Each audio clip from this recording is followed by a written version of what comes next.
Voilà, dernière partie de notre chapitre, hein, les fameuses flèches courbes, qui sont là pour expliquer en fait les réactions chimiques, donc la formation de nouvelles molécules à partir de réactifs. Une méthode en 3 points. On repère le site riche en électrons, on repère le site pauvre en électrons, et on symbolise l'attaque du riche sur le pauvre par une flèche courbe. Parce qu'en chimie, c'est comme ça, ce sont les riches qui attaquent les pauvres. Donc, premier point de la méthode, trouver le site riche en électrons chez les réactifs. Hein, d'accord. Tout ça, site riche en électrons, site pauvre en électrons, c'est chez les réactifs qu'il faut le trouver. Alors, riche en électrons, il saute aux yeux. Voilà, on a une charge négative qui est là, avec une forte densité électronique au niveau de l'oxygène. Il n'y a pas besoin de chercher plus loin.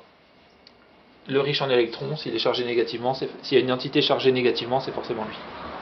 Site riche en électrons. Je l'entoure. Voilà le point 1 de ma méthode. Le point 2, repérer le site pauvre en électrons, il va falloir chercher chez l'autre réactif. Alors c'est moins évident a priori parce que l'autre réactif ne comporte pas de charge. Donc il va falloir aller chercher du côté de l'électronégativité un peu ce qui se passe. C'est ce qu'on a vu précédemment dans les 2 précédentes vidéos. Alors, on y va.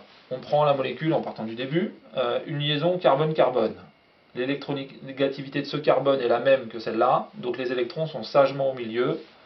Pas de polarisation de la liaison, donc aucune chance même de trouver un delta plus ou un delta moins au sein de cette liaison. C'est la même chose au sein de chaque liaison carbone-carbone. D'accord ? Donc toutes ces liaisons-là ne sont pas polarisées. Les liaisons carbone-hydrogène, je rappelle que l'électronégativité de l'hydrogène est sensiblement égale à celle du carbone, donc aucune des liaisons carbone-hydrogène n'est polarisée non plus.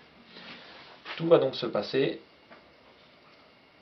au niveau là de la liaison COO-CO, en rappelant que l'électronégativité de l'oxygène est supérieure à celle du carbone. Donc là ici par exemple, on a un oxygène qui tire très fort sur les électrons de la liaison, qu'on retrouve davantage du côté de l'oxygène que du carbone. Ça confère à l'oxygène qu'il y a ici une forte densité électronique, donc une charge partielle négative. Comme l'entité est neutre, en face on y retrouve un déficit électronique, donc l'apparition d'une charge partielle positive. On a donc trouvé notre site pauvre en électrons, c'est le carbone. C'est donc ce carbone-là qui va se faire attaquer. D'accord ? Alors, la flèche courbe, c'est l'étape numéro 3, attends que j'efface. On part d'où ? Alors, on ne va pas partir n'importe où, on part tout le temps d'un doublet d'électrons, voilà, pour symboliser l'attaque du riche sur le pauvre. Alors, je dessine, le départ de ma flèche se fait au milieu du doublet, et je viens chercher mon carbone.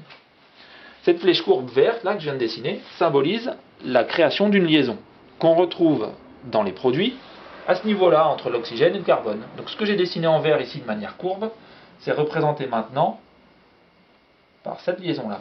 Cette liaison-là est apparue par l'attaque du site riche sur le site pauvre. Alors vous voyez ici avec ce carbone-là qui avait déjà ces 4 liaisons, 1, 2, 3, 4, si j'en crée une 5e, on est en train d'enfreindre une des règles fondamentales de la chimie qui dit que chaque carbone doit être tétravalent. 4 liaisons et pas une de plus. C'est donc en même temps qu'on est en train de créer cette liaison verte là, il y a une des liaisons qui avait déjà sur le carbone qui va disparaître. Alors rappelons juste que cet oxygène est en train de tirer très fortement sur les électrons. Il va réussir à s'accaparer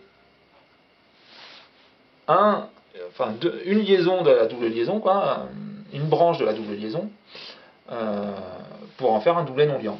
Donc là, cette liaison-là que je dessine en vert, qui était entre le carbone et l'oxygène, se retrouve ensuite, voyez, portée par l'oxygène. Par exemple, ce doublet-là. Donc là, voilà, on n'a pas enfreint la règle de l'octet. Notre carbone à la fin, 1, 2, 3, 4, 5, 6, 7, 8 électrons autour de lui.